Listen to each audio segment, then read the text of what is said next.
Hello students, this is Neha Dixit and I welcome you all to Vidya Hut. कैसे हैं आप सभी? अच्छे होंगे और उम्मीद है पढ़ाई कर रहे होंगे। ठीक है, हिस्ट्री का 8th क्लास का चैप्टर सेकंड हमने स्टार्ट किया था अपने लास्ट वीडियो में। From trade to territory the company East India Company establish power. तो हमने ये चैप्टर जो था वो आधा लगभग देख लिया था। ठीक है, एक बार रिवाइज कर लेते हैं क्या क्या हम पढ़ चुके थे। देखिए, तो हम लोगों ने औरंगजेब को थोड़ा सा पढ़ा था। ठीक है, उसके बाद फिर हमने ईआईसी ईस्ट इंडिया कंपनी हमने पढ़ी थी। ठीक है, ईस्ट इंडिया कंपनी किस तरीके से इंडिया में एंटर करती है वो हमने देखा था। फिर हमने ईस्ट इंडिया कंपनी और उसके साथ साथ कौन सी और फॉरेन पावर, जैसे कि फॉरेन पावर की अगर मैं बात करूं तो हम पुर्तगीज को फॉरेन पावर कह सकते हैं, पुर्तगाली। ठीक है, गोवा पे उन्होंने सबसे पहले हमारे अधिकार किया हुआ था। फ्रांसीसी कह सकते हैं, जो फ्रेंच थे वो आए थे, है ना। इस तरीके से कौन कौन किस तरीके से रूल कर रहा था हमारी कंट्री के ऊपर। एक्चुअली रूल नहीं कहेंगे, हम कह सकते हैं कि कौन कौन जो था वो बिजनेस प्रोस्पेक्टस से आया था हमारी कंट्री में।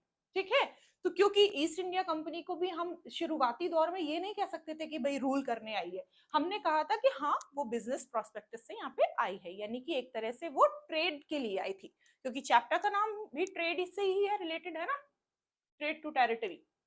आगे देखिए, वास्को डिगामा देखा था हमने अपने लास्ट चैप्टर में, अपने लास्ट वीडियो में। एंड हमने जो आज से पढ़ना शुरू करना था वो हमें यहां से करना था। ठीक है, East India Company begins trade in Bengal. Bengal में किस तरीके से ईस्ट इंडिया कंपनी ने ट्रेडिंग जो है वो शुरू की। ठीक है, आज से हम यहां से देखेंगे। देखिए, the first English factory was set up on the bank of the river Hooghly in 1651। अगर हम बात करते हैं भाई कि फर्स्ट इंग्लिश फैक्ट्री, है ना, वॉज सेटअप किनारे पर, कौन सी रिवर के, कौन सी नदी के, तो नदी का नाम है हुगली। और ये कब सेटअप हुई है वाली फैक्ट्री? 1651 में। ठीक है, अब 1651 में हमने ये इसको सेटअप किया कहां पर? जो फर्स्ट इंग्लिश फैक्ट्री मानी गई, रिवर जो थी हमारी उसका नाम है हुगली, स्टेट जो था वो हमारा बंगाल, है ना। और किस सन में? 1651 में। और किस तरीके की फैक्ट्री थी ये? इंग्लिश फैक्ट्री, यानी कि ब्रिटिशर्स के द्वारा लगाई गई एक फैक्ट्री। ठीक है, आगे देखिए, this was the base from which the company's trader known at that time as factors operated. देखो, जो वर्कर्स होते हैं, हम आमतौर पर यहाँ जो हमारे यहाँ काम करते हैं उनको वर्कर्स बोलते हैं। ठीक है, तो हम कह सकते हैं कि फैक्ट्री को वहां पर जो कंपनी के ट्रेडर्स थे, है ना, जैसे अपने प्रोस्पेक्टस में पहले समझने की कोशिश करते हैं। हमारे यहाँ सोच लो कि एक प्लास्टिक की फैक्ट्री है कोई, और वहां पर कुछ वर्कर्स काम करते हैं और कुछ सीनियर पोजीशन पे भी कुछ लोग काम करते हैं एज ए सर्विस। वर्कर तो फिर एक तरह से लेबरर ग्रुप हो गया। ठीक है, लेकिन कुछ ऐसे भी हैं जो प्रॉपर एक डेजिग्नेशन उनको दी गई है, उस पद पर वो काम करते हैं। तो उन सब को मिलाकर वर्कर और जो वो काम करते हैं उनको ना, जो ट्रेडर्स हैं, जैसे बड़े बड़े शहरों में जाकर, कहीं पे जैसे इटावा में है, ठीक है, अब वो बड़े बड़े शहरों में जाकर क्या करेंगे, वहां से चीजें लेंगे उस फैक्ट्री से, और फिर वो दूसरी जगह पे जाके उसको व्यापार करेंगे, उसकी ट्रेडिंग करेंगे। यही तो होता है ना, सामान बेचना है इधर उधर, क्योंकि कंपनी जितना ज्यादा अपना सामान इधर उधर फैलाएगी उसको उतना ही ज्यादा प्रॉफिट होगा। तो वो जो लोग काम कर रहे थे, जो एज ए ट्रेडर काम कर रहे थे, एज ए व्यापारी काम कर रहे थे, उनको यहां पर नाम दिया गया फैक्टर। क्या नाम दिया गया? फैक्टर। अब वो फैक्टर जिस जगह पे काम कर रहे हैं उस जगह को बोला गया फैक्ट्री। समझ आया? ठीक है, अगेन देखिए, है ना, हमने फैक्ट्री की बात की तो हमने फैक्ट्री फैक्ट्री वर्ड बहुत कॉमन है, सबको पता होगा, सब समझ गए होंगे। लेकिन जो अगला पॉइंट है वो क्या कह रहे हैं कि this was the base from the which the company's trader, है ना, कंपनी के जो ट्रेडर्स थे, known at that time age factor. जो कंपनी के ट्रेडर थे उनको फैक्टर के नाम से ऑपरेट किया जाता था या जाना जाता था, इतना मान लीजिए। ठीक है, the factory had a warehouse where goods for export were stored। Warehouse, warehouse क्या है? जैसे आज की डेट में मान लो कि बहुत बड़ा एक स्टोर रूम बना दिया आपने कंपनी के साथ में ही कि ये भाई हमारा स्टोर रूम है और उसमें सारा अपना सामान उन्होंने भर दिया। तो वैसे ही वहां पे एक क्या बनाते थे, फैक्ट्री के साथ में ही वेयर हाउस बनाते थे ताकि जो हमारा प्रिपेयर गुड है, जो तैयार किया हुआ माल है हमारा, वो क्या करें, हम उसको स्टोर कर दें। किस लिए? एक्सपोर्ट करने के लिए। इम्पोर्ट आना और एक्सपोर्ट जाना, यानी सेल करने के लिए जब कोई सामान जाता है तो उस बिजनेस को एक्सपोर्ट का बिजनेस कहते हैं। ठीक है। And it had office where company official set. एक ऑफिस बनाया गया जहां पे कंपनी के जो ऑफिशियल से अधिकारी कह सकते हैं जिनको, उनको रखा गया है उनके रहने के लिए, ऐसे मान लीजिए।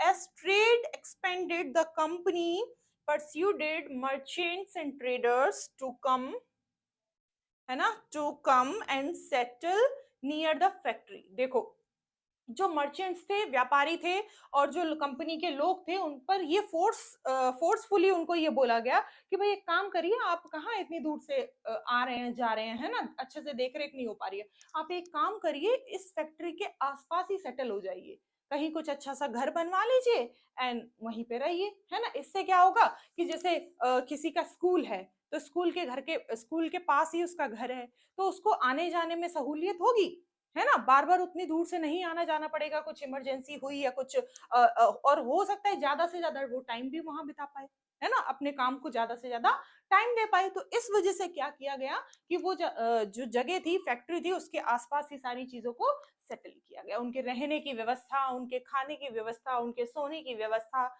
है ना, और चीजों को स्टोर करने की व्यवस्था, वो सारी की सारी कहाँ की गई? Settle near the factory.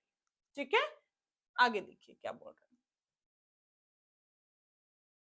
देखिए, by the 1696 it began building a fort around the settlement. 2 years later it bribed Mughal official into giving the company zamindari rights over 3 villages। देखो धीरे धीरे धीरे धीरे क्या हुआ कि उन्होंने किला बनवाना शुरू कर दिया। देखो एक छोटी सी बात बताऊं मैं,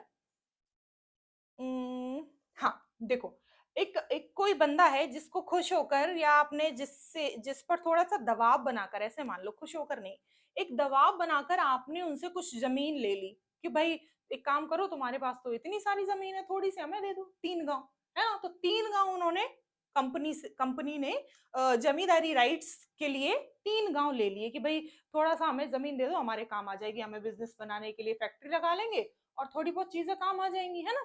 क्या हुआ अचानक से कि दिमाग जो ब्रिटिशर्स ने था वो चला दिया। कैसे? जमीन तो ली उन्होंने, लेकिन उस पर उन्होंने फैक्ट्री जो बनाई उसके आसपास क्या बना दिया उन्होंने? किला बना दिया। यहाँ पे देखिए फोर्ट। ठीक है, it began building a fort around the settlement.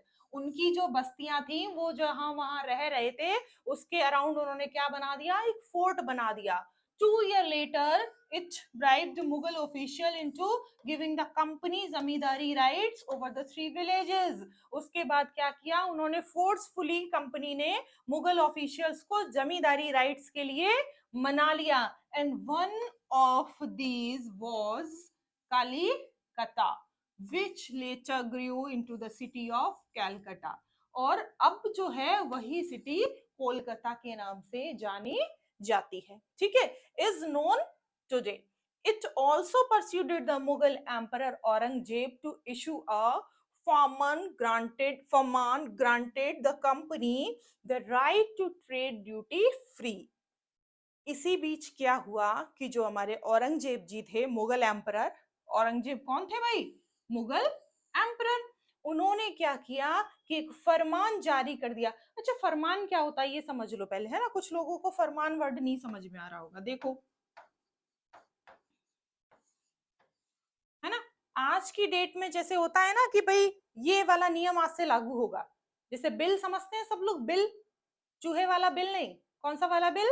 विधेयक वाला बिल, कानून वाला बिल। देखो हमारी राज्यसभा और लोकसभा है, कोई अगर बिल पास हुआ कोई भी, है ना, तो दोनों से होकर फिर वो कहाँ जाएगा, राष्ट्रपति के पास जाएगा, प्रेसिडेंट के पास, और प्रेसिडेंट उस पर सिग्नेचर कर दे, देन वो क्या बन जाएगा, वो कानून बन जाएगा। तो जो बिल था वो तब तक बिल था जब तक सिग्नेचर नहीं हुए थे। आफ्टर सिग्नेचर, सिग्नेचर होने के बाद वो क्या बन गया, वो एक कानून बन गया। ठीक है, तो वैसे ही कोई भी मुद्दा है वो तब तक मुद्दा रहता था जब तक कि मुगल एम्परर या उस टाइम के जो भी एम्परर है उनसे वो पास नहीं, इशू नहीं होगा, है ना। और जब वो मुगल एम्परर उसको इशू कर देगा भाई, पास कर देगा, तो फिर वो बन जाएगा फरमान, मतलब कि आज से ये वाला नियम लागू होगा, ये कंफर्म है लीगली तरीके से। क्यों? क्योंकि भाई उस टाइम पे प्रेसिडेंट तो होते नहीं थे, मुगल एम्परर्स होते थे, तो मुगल एम्परर्स ने ये नियम लागू कर दिया जिसे माना गया फरमान। ठीक है, तो इस तरीके से उन्होंने फरमान जारी क्या किया कि आज से जो ट्रेडिंग होगी, हमारी जो ईस्ट इंडिया कंपनी जो ट्रेडिंग करेगी वो बिल्कुल फ्री, कोई टैक्स नहीं, कोई कुछ नहीं, कुछ सब बराबर। ठीक है, तो फ्री, यहां से जो सबसे अच्छा इंडिया में पैर जमाने का जो सबसे अच्छा एक तरीका था, वो एक उपाय इनको यहां से मिल गया। क्या? अभी तक तो ये ट्रेडिंग के लिए क्या कर रहे थे, ड्यूटी, मतलब एक तरह से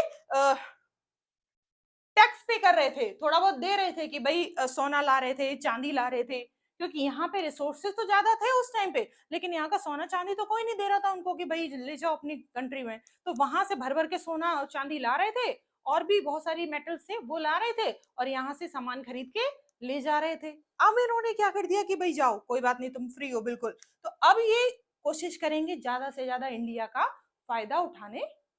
ठीक है, नेक्स्ट स्लाइड में देखते हैं। देखो, लोकल बोट्स, ये आपको साफ दिख रहा होगा आई होप, कि local boats bring goods from ships in Madras. ठीक है, painted by the William Simpson 1867। देखो क्या है,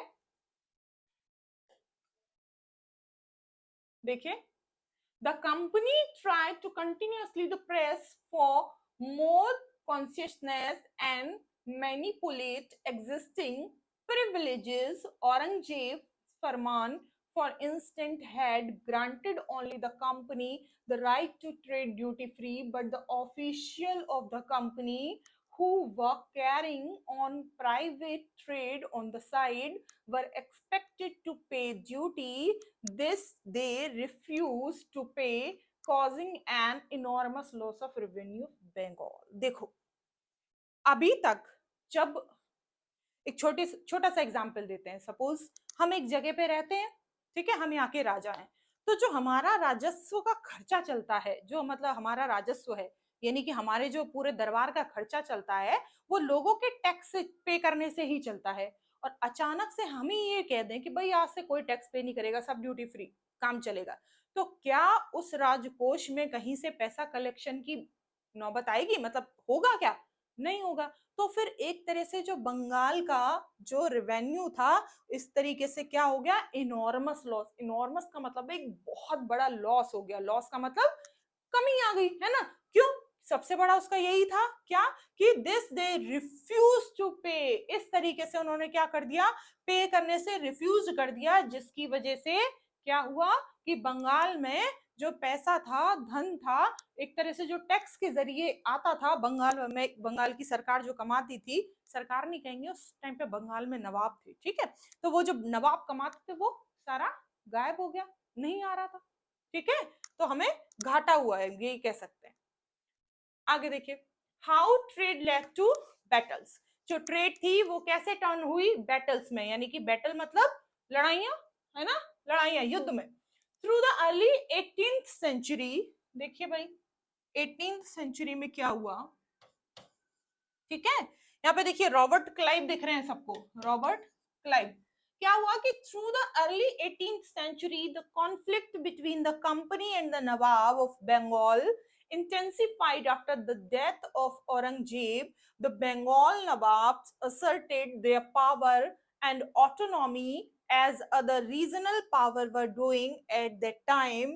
Murshid Quli Khan was followed by the Alivardi Khan and then Sirajuddaula as the nawab of Bengal. देखो क्या कह रहे हैं भाई, समझने की कोशिश करो इसको। देखो,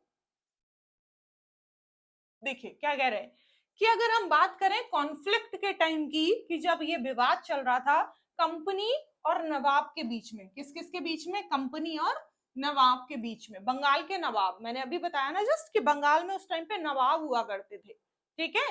तो यहाँ पे कंपनी 18th सेंचुरी की बात कर रहे हैं, तो यहाँ पे दोनों के बीच में थोड़ा सा क्या चल रहा था। देखो क्या था कि जब तक औरंगजेब था, हमने ये पढ़ा था लास्ट चैप्टर में, लास्ट वीडियो में, कि औरंगजेब जो था वो लास्ट मुगल एम्परर था जो कि बहुत ज्यादा लायक था। उसके बाद जितने भी आए वो फालतू में ही, मतलब एक तरह से लायक नहीं थे गद्दी पे बैठने के, क्योंकि उन्होंने कुछ किया ही नहीं ऐसा।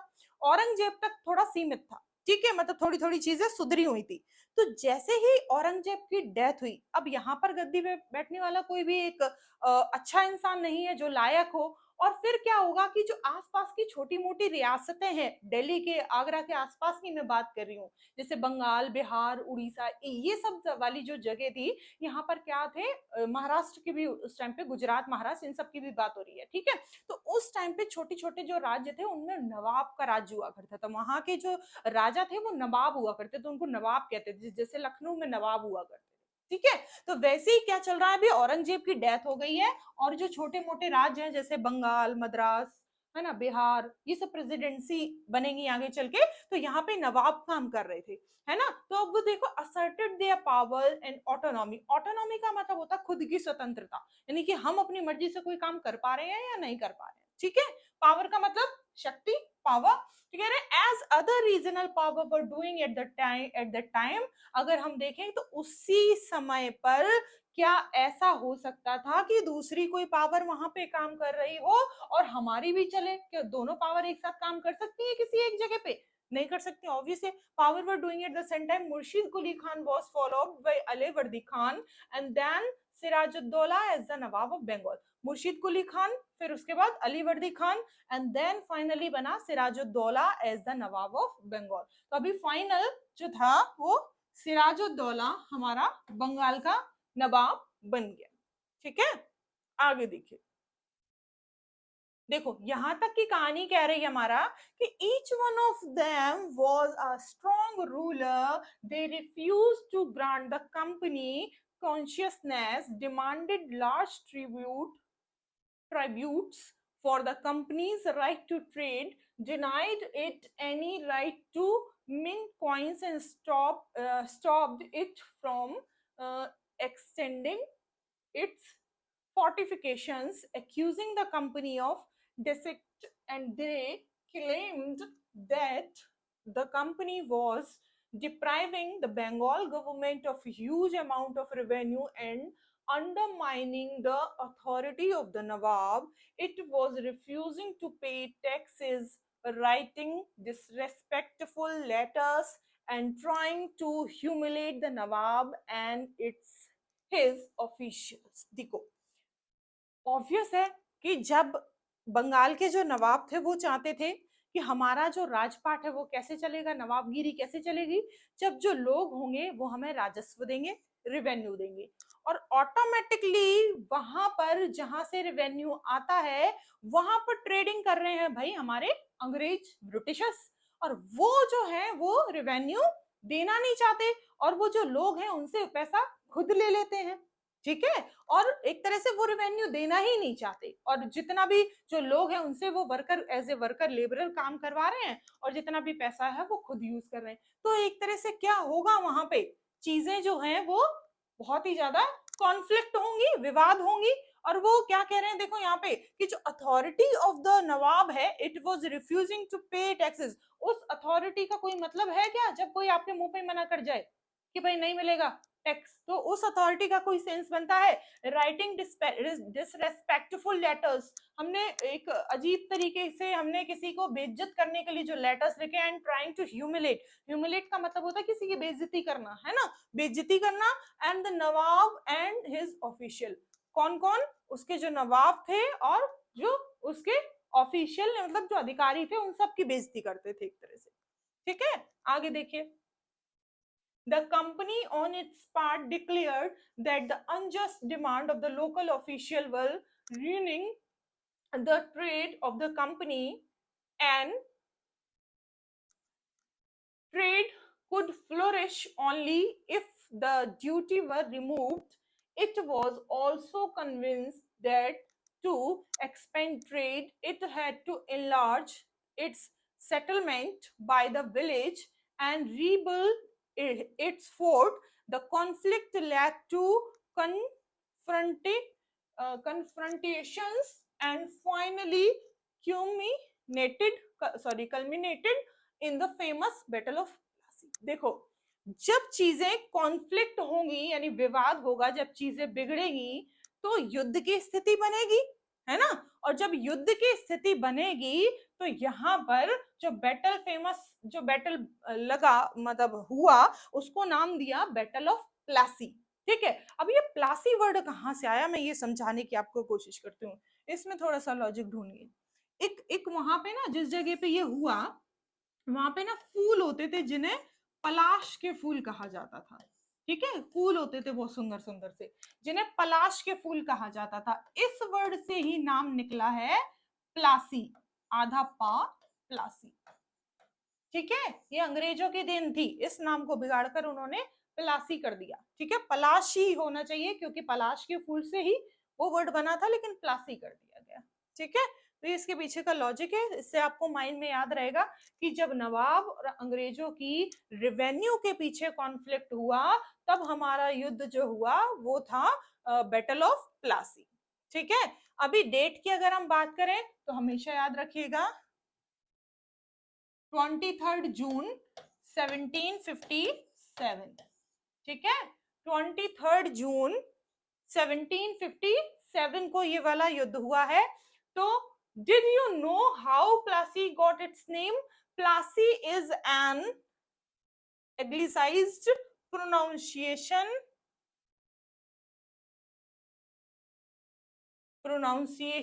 ऑफ पलाशी। देखो, अभी मैंने बताया आप लोगों को क्या प्रोनाउंसिएशन किया था इन्होंने, Palashi. And the place derived its name from the palash tree, palash tree होते थे। ठीक है, known for the beautiful red flowers, जो कि किस लिए जाने जाते थे, बहुत ही सुंदर फूलों की वजह से। दैट ईल गुलाल and the powder use in the festival of Holi, और उसका जो मतलब एक तरह से ईल गुलाल जो होता है, रखा हुआ जो गुलाल आता है, कलर गुलाल कह सकते हैं, वो उस फूलों का ही पाउडर होता था जिसे हम होली पे इस्तेमाल करते थे। मतलब कि ऐसे हम कह सकते हैं कि जो पलाशी के फूल हुआ करते थे उससे हम गुलाल बनाते हैं।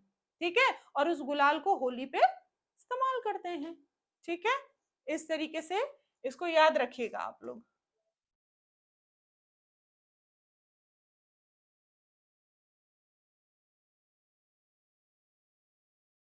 देखिए, the battle of Plassey, when Ali वर्दी खान डाइड इन 1756, जब ये मर गया तो Sirajuddaula became the nawab of Bengal.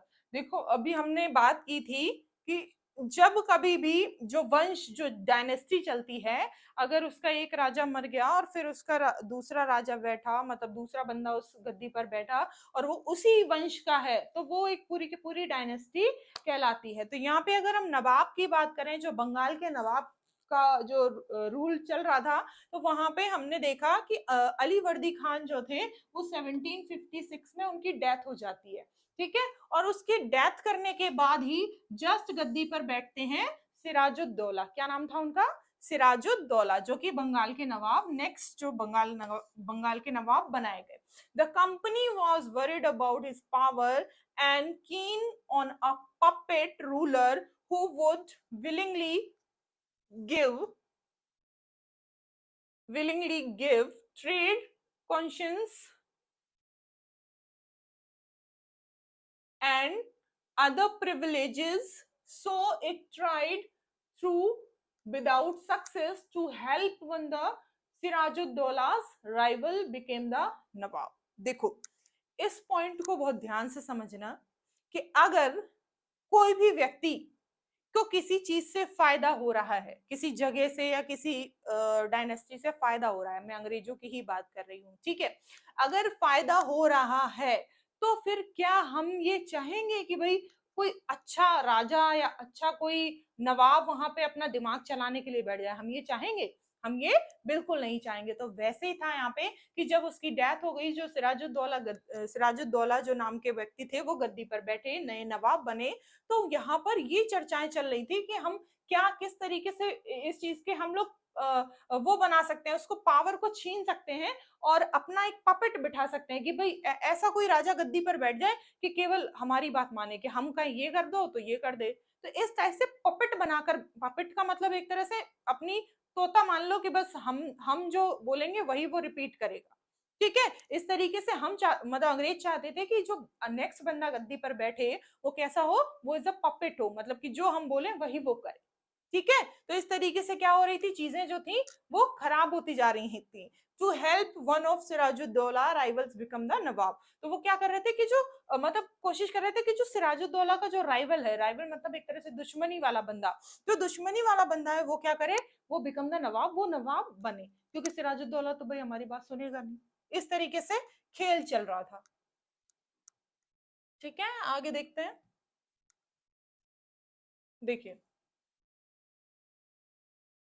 infuriated Sirajuddaulah asks the company to stop meddling in the political affairs of the Dominion, stop fortification and pay the revenue after, देखिए सिराजुद्दौला की यहाँ पे इमेज है, ठीक है, after negotiations failed, the Nawab marched with 3,000 soldiers to the English factory at Kashin Bazar, captured the company official, locked the warehouse, है ना, disarmed all Englishmen and blockaded English ships. Then he marched to Calcutta to establish control over the company's fort. देखो क्या हुआ यहाँ पे, ये सब चीजें क्या हुआ कि चीजें उन्होंने कहा कि भाई एक काम करते हैं, हमारी चल रही है तो हम एक पपेट बिठाएंगे। तो सिराजुद्दौला, ऐसा सोचो कि कोई बच्चा जो है वो बहुत टाइम से इंतजार कर रहा है कि भाई अगर ये वाला शख्स की मृत्यु होती है तो मैं राजा बनूंगा, बहुत टाइम से इंतजार कर रहा है। और अचानक से अंग्रेजों का जो एक कह सकते हैं चालाकी जो थी वो किसी पर भारी पड़ जाए। अब अंग्रेज क्या करें आकर, या कोई भी बंदा दूसरा पार्टी का आके क्या करे कि हटा दे, तुम नहीं बनोगे अब तो किसी और को बनाएंगे। तो जो बंदा काफी टाइम से इंतजार कर रहा है कि इस बंदे के पास बाद मैं गद्दी पर बैठूंगा, और वो अचानक से उसको समझ में आए कि भाई कोई और है जो गद्दी पर आना चाहता है और हमें हटाना चाहता है, तो वो क्या करेगा। ठीक है, तो वैसी सेम कहानी यहाँ पे थी। क्या हुआ कि company to stop meddling in the political affairs to face dominion, stop fortification, उसने क्या कर दिया कि जो स्टॉप कर दिया। फोर्टिफिकेशन का मतलब यहाँ पे है कि किले के आसपास का जो जितने भी चीजें थी वहां पर वो रोक लगाने लगा। ठीक है, एंड पे द रिवेन्यूज, और रिवेन्यूज को भी थोड़ा सा वो होल्ड पे कर दिया। After the negotiation fail, the Nawab March with 30,000 shoulder. देखो, जब ये चीजें उसके काम में नहीं आई, मतलब कि चीजें उसने की, लेकिन जब काम में नहीं आई तो उसने क्या किया, अपने 30,000 सैनिकों की टुकड़ी उठाई, और सैनिकों की टुकड़ी के बाद उसने क्या शुरू कर दिया, मार्च शुरू कर दिया। यात्रा, मतलब एक तरह से यात्रा निकली, और यात्रा निकली, ऑब्वियस है कि यात्रा के बीच में कोई आएगा तो मारकाट भी होगी, युद्ध भी होगा।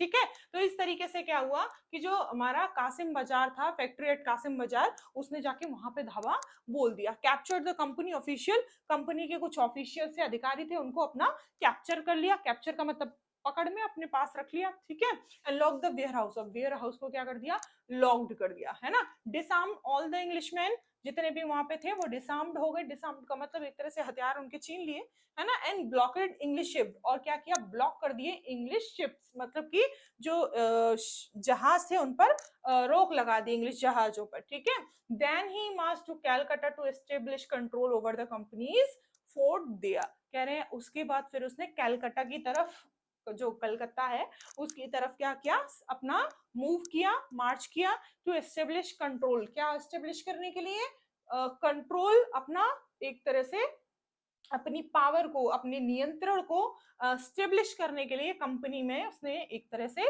कंपनी पर, कंपनी के फोर्ट पर या फिर कंपनी पर, कंपनी यहाँ पे कौन है, ब्रिटिशर्स है। ईस्ट इंडिया कंपनी का जिक्र हो या बार बार ब्रिटिशर्स वर्ड का यूज हो, दोनों चीजें सेम ही है, ठीक है, एक ही चीज है। आगे देखिए कहानी क्या कहती है, देखिए, on hearing the news of the fall of Calcutta, company official in Madras send forces under the command of Robert Clive. देखो अब यहाँ पे हमारे जो उस टाइम के गवर्नर थे, है ना, उस टाइम के जो गवर्नर थे वो कौन थे, वो थे रॉबर्ट क्लाइव, ठीक है। उस टाइम के गवर्नर जनरल जो वहां पे थे वो थे रॉबर्ट क्लाइव, क्या नाम था उनका, रॉबर्ट क्लाइव, ठीक है। तो यहाँ पे क्या हुआ, देखो बार बार ये जिक्र आएगा मद्रास का, बंबई का और कलकत्ता का। कौन कौन सी तीन चीजों का, बंबई, कलकत्ता और मद्रास। मैं एक बार फिर समझा देती हूँ, इन तीन चीजों का, बंबई है ना, बॉम्बे जिसे कहते हैं, कैलकाता, कैलकाटा और दूसरा मद्रास, ठीक है। इन तीन चीजों का बार बार जिक्र आएगा, तो हमेशा आप दिमाग में ये रखिएगा कि इन तीनों जगहों को प्रेसिडेंसी का एक बनाया गया था, प्रेसिडेंसी का नाम दिया गया था, इस वजह से ये तीनों चीजें बार बार आपके दिमाग में या फिर बार बार चैप्टर में भी आएंगी, ठीक है। तो ये प्रेसिडेंसी थी, प्रेसिडेंसी का मतलब होता है कि एक जो बहुत बड़ा शहर है वहां पर बहुत सारे ऑफिशियल्स अपना कामकाज कर रहे हैं, तो उस जगह के सेंटर समझने के लिए उसको प्रेसिडेंसी बना दिया जाता है, ठीक है। चलिए आगे देखते हैं। तो रॉबर्ट क्लाइव था, reinforced by the naval fleets, prolonged negotiation with the Nawab followed. Finally 1757 में Robert Clive led the company's army against Sirajuddaula at Plassey. देखो जब फाइनली उनको लगा कि भाई ये चीजें नेगोशिएशन से सॉल्व नहीं हो सकती, भाई पहले के इंसान क्या करने की कोशिश करता है कि चलो ठीक है हम थोड़ी तुम्हारी बात मान लेते हैं, थोड़ी तुम हमारी बात मान लो, तो नेगोशिएशन करने की कोशिश करता है। पर चीजें जब शॉर्ट आउट नहीं होती, ना तो राजा अपनी जगह छोड़ना चाहता है, ना ही अंग्रेज जो चाहते हैं कि हमारा जो प्रॉफिट हो वो कम हो, तो एक तरह से क्या होगा कि कॉन्फ्लिक्ट बढ़ता जाएगा, और जब कॉन्फ्लिक्ट बढ़ता जाएगा तो फिर कोई भी एक पक्ष ये सोचेगा कि चलो अब एक काम करते हैं, लड़ लो, जो जीतेगा उसका देख लेंगे, ठीक है। तो यहाँ पे जो रॉबर्ट क्लाइव थे इनके निर्देशन में ये लड़ाई लड़ी गई, कौन सी, बैटल ऑफ प्लासी। किस किस के बीच में हुई, देखो यहाँ पे company army against Sirajuddaula at Plassey. वहां पे जो प्लासी की लड़ाई हुई, एक तरफ था नवाब सिराजुद्दौला और दूसरी तरफ थे कौन, कंपनी की आर्मी। कंपनी मतलब अभी मैंने बताया कि जब जब कंपनी का नाम आए तो या तो ईस्ट इंडिया कंपनी समझना आप या फिर ब्रिटिशर्स समझना, दोनों चीजें एक ही है,